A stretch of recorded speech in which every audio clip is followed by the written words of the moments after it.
Important debate.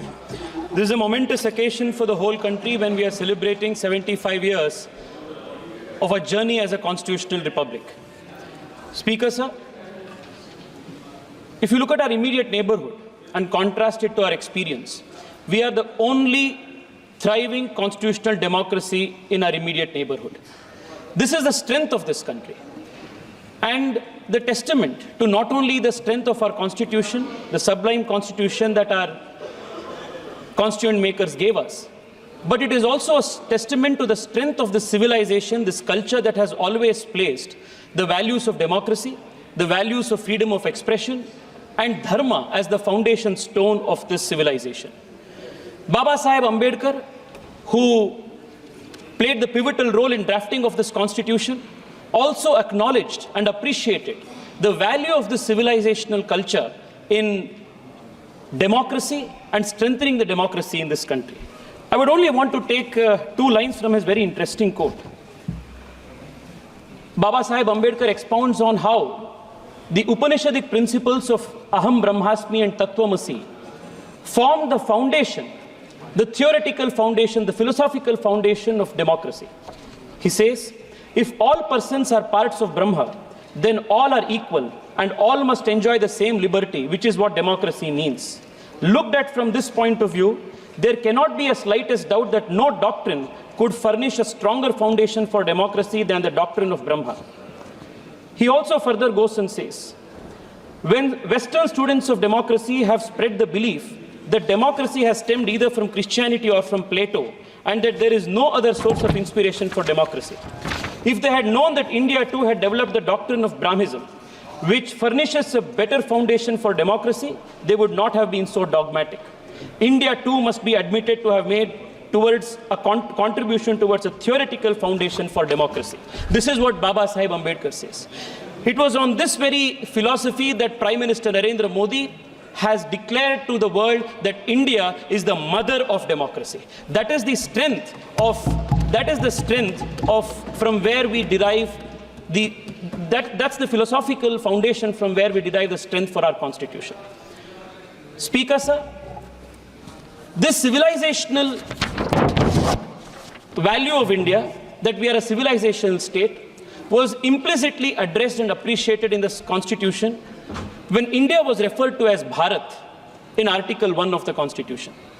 Our constituent makers appreciated the millennia-old civilizational history and considered India to be a sacred geography. The Vishnu Purana said, Uttaram yat samudrasya himadraischeva dakshinam varsham tad bharatam nama bharati yatra santati. From then, the country was considered a sacred geography.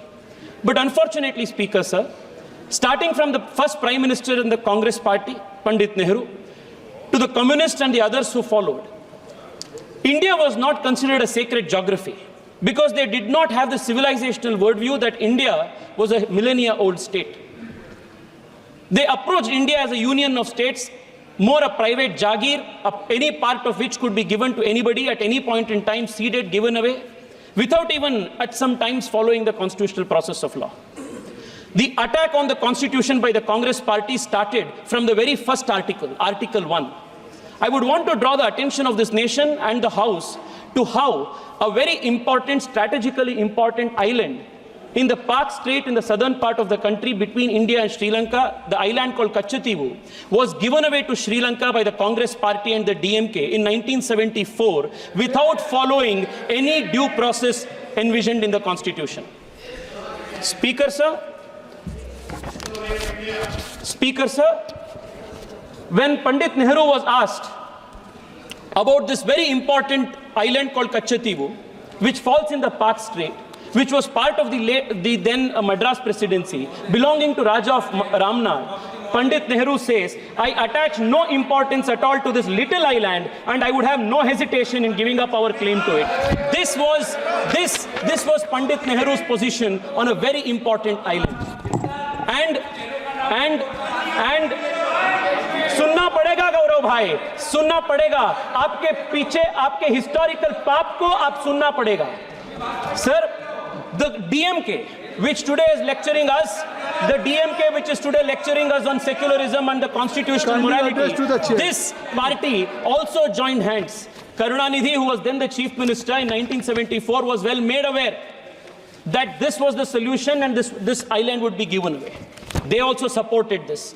And in 1974, without bringing an amendment to the Constitution, because Article 1 and Article 3 of the Constitution mandates that if there is any change in the territory of India, that has to be brought before the Parliament.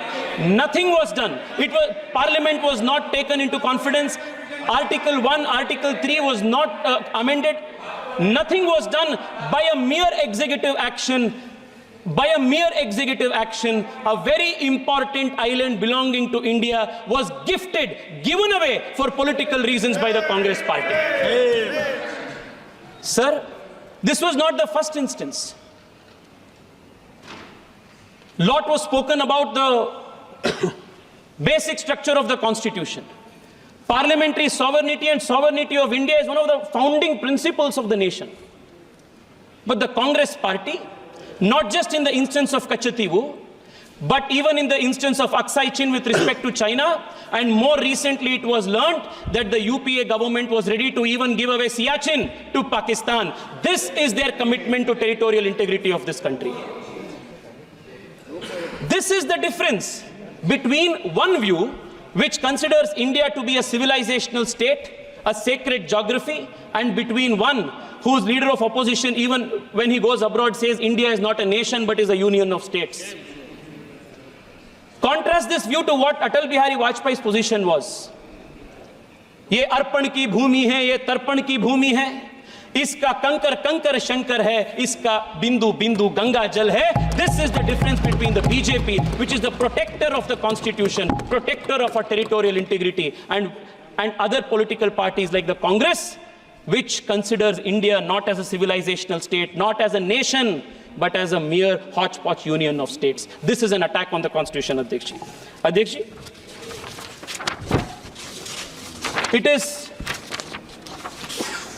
it is this difference in the philosophy of approaching the nation and the Constitution that resulted in the Congress party and its successive dynastic prime ministers attacking not just the Constitution but the very soul of this country.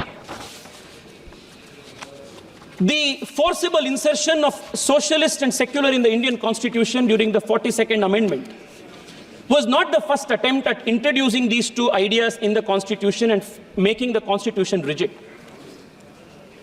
Even during the Constituent Assembly debates, a proposal was made to add socialist and secular into the country's preamble and the Constitution. And this was categorically rejected by Baba Saheb Ambedkar. And the reason why Baba Saheb Ambedkar rejected this is very telling. Baba Saheb Ambedkar, while rejecting the proposal to add socialist and secular, makes this very important observation.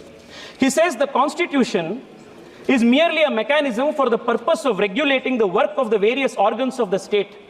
It is not a mechanism whereby particular members or particular parties are installed in office. What should be the policy of the state, how the society should be organized in its social and economic side are matters which must be decided by the people themselves according to time and circumstances. Sir, yesterday many members from the opposition said that the Congress party introduced 42nd Amendment, socialism, secularism in the Constitution with a laudable objective. Let me tell this nation and let me tell this august house that there was no laudable objective behind that insertion. The only objective was to create a monopoly in politics, monopoly for the dynasty in politics and monopoly in the economy, so that there will be no challenge to the Congress party's first family. This is exactly what Baba Saheb Ambedkar wanted to oppose. The idea was that by bringing socialism, by saying that there is going to be only one type of form of government, only one type of party, all type of competition was killed in the politics. Dynasty rule was perpetuated.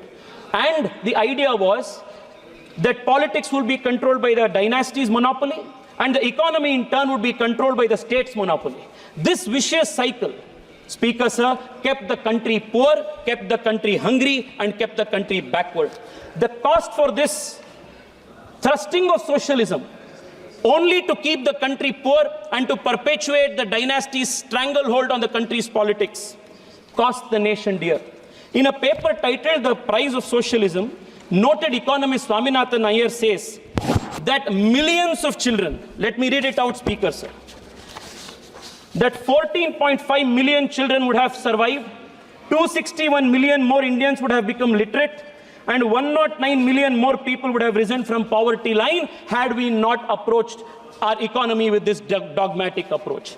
This, Speaker, sir, has been the contribution of the Congress party. Yesterday, there was a question of Arthik Nyay.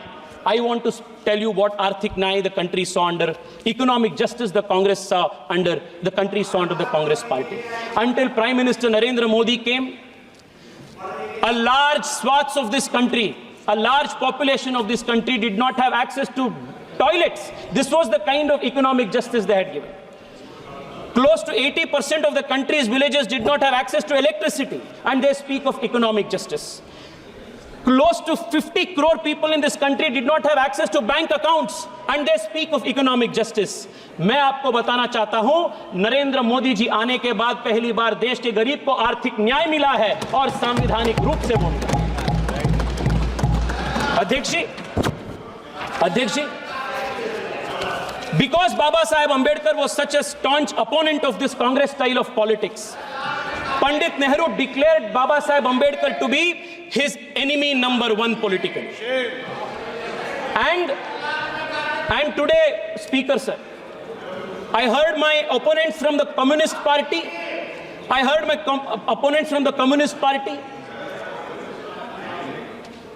state that the RSS was against the Ambedkar and Ambedkar's constitution. There cannot be anything farther from truth than that assertion. Sir, not once but 2 times, Baba Saheb Ambedkar's electoral chances was thwarted by the Congress and the Communists working together. And Savitri Ambedkar, in her book, Reminiscences of My Life with Ambedkar, notes that S.A. Dange, upon the instructions of Pandit Nehru, worked overtime to defeat Ambedkar in both the by-elections. Make it brief.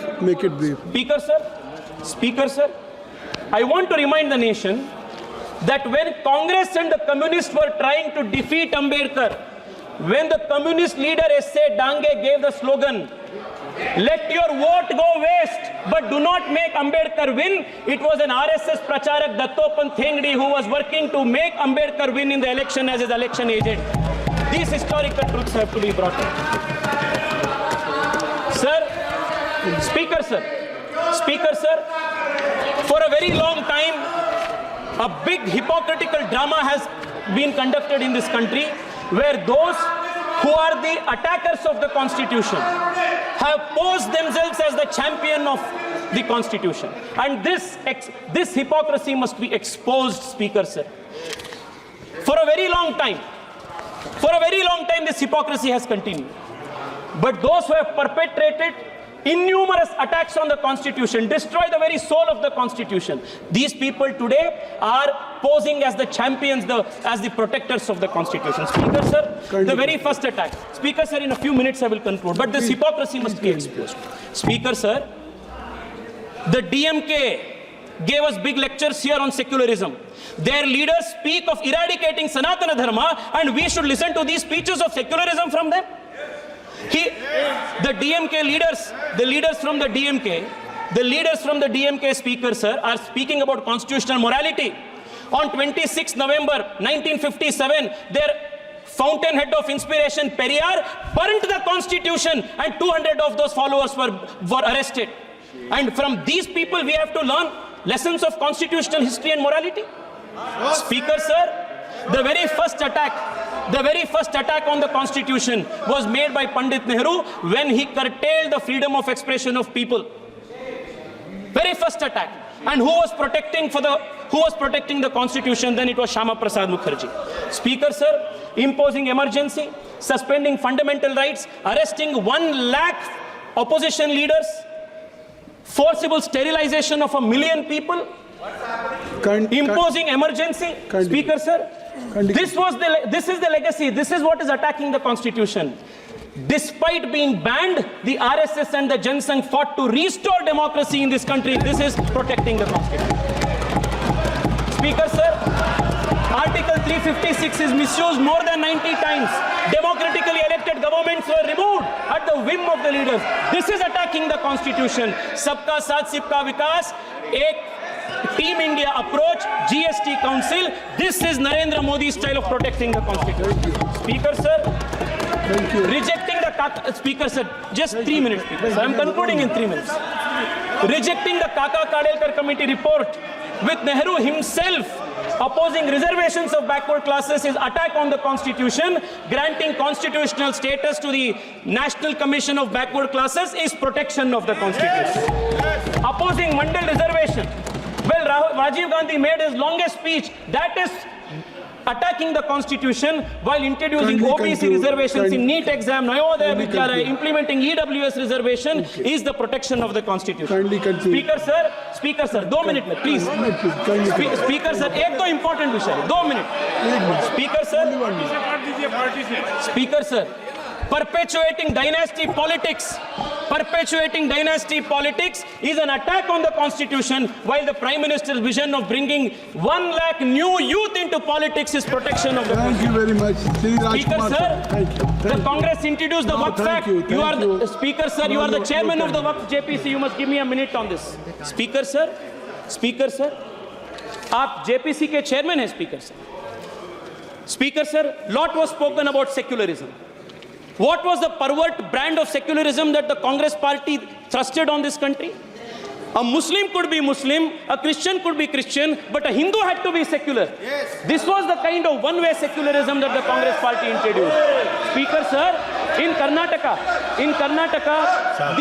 the place called Anubhava Mantapa, which is Speaker sir, Anubhava Mantapa, the place of Basavanna, where Basavanna sold the principles of democracy, the philosophy of democracy, that is under Waqf occupation today because of the Congress party enabling legislation. Speaker sir, I only want to conclude by saying this.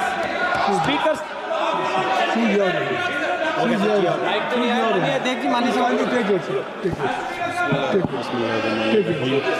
माननीय सभापति जी, संविधान पर चर्चा पर बोलने के लिए मौका देने के लिए आपका बहुत बहुत शुक्रिया। आज मैं यहाँ मजलूमों की आवाज़ बन करके खड़ा हूँ। उन करोड़ों भारतीय मुसलमान और अल्पसंख्यकों की जद्दोजहद और हक की बात करना चाहता हूँ।